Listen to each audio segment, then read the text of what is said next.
Hey folks, a lot of you might remember that last year I built a bug out bag for my 11-year-old daughter, and it was done on a budget. Well, here we are. She's 12 now. She's still real interested, and we've done some upgrades.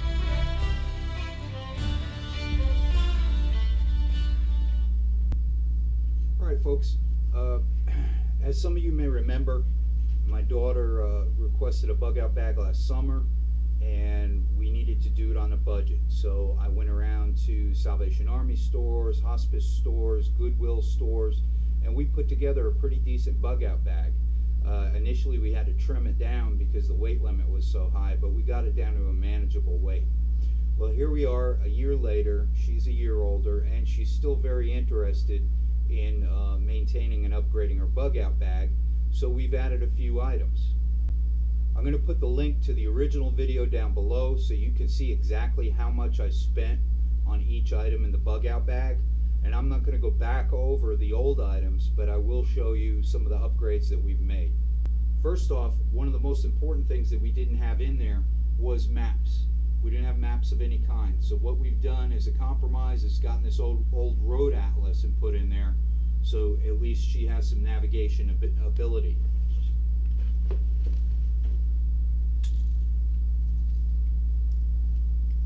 With that, she already had this combination whistle, compass, and match holder in there, and what we've added is an inexpensive but sturdy carabiner compass that she can actually attach to the pack strap. And with navigation and signaling, we've also added one of these UV pack lights.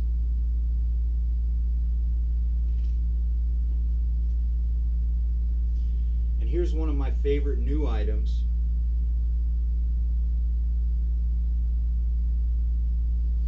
Which is a survival bandana. It's blaze orange, so it can be used as an aircraft panel, and it also has lots of good tips for survival printed right on it.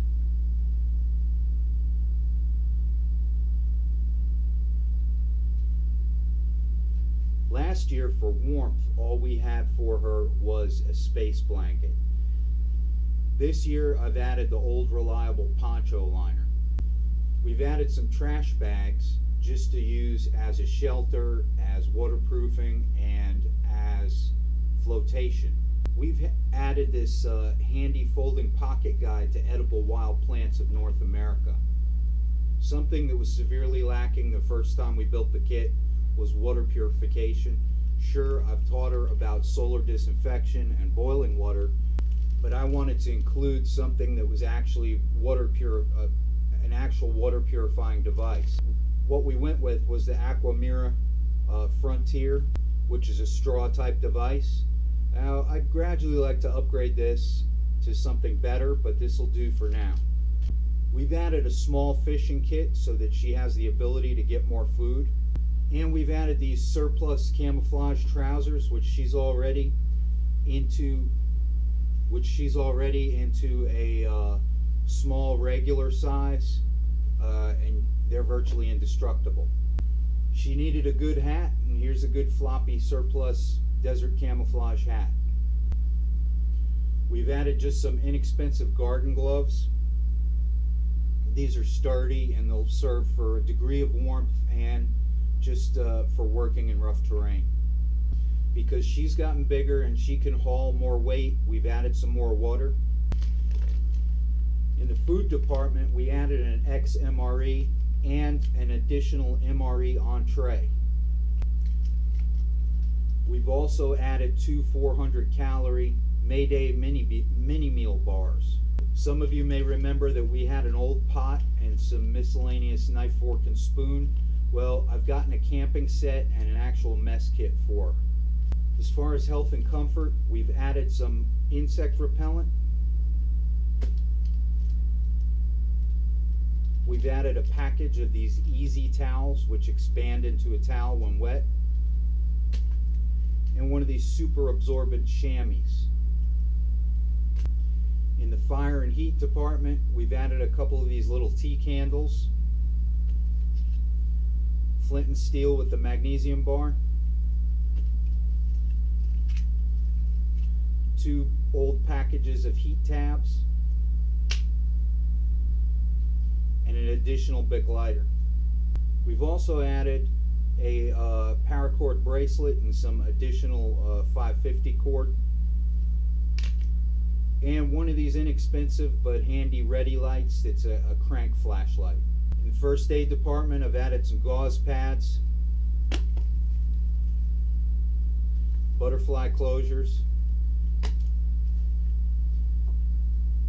an additional space blanket, more of the large size gauze pads, some gloves,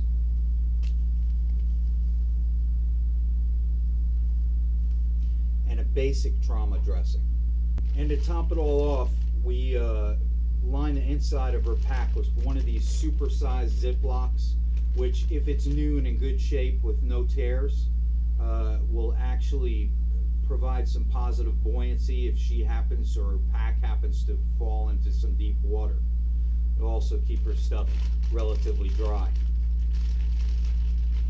It's a work in progress. We'll add to it some more this summer. Some of the things that glaringly that I don't have yet for her is I'd like to get her a small size tarp that she could use as a shelter. I would like to get a dedicated pair of boots or sneakers to put into this pack. And of course, we can always upgrade on the items that we've already purchased. Anyway, just some ideas. I'd love to hear yours. It's good to get your kids involved and to make them a part of the solution rather than just be dragging them along with you. Thanks for your time. Stay safe.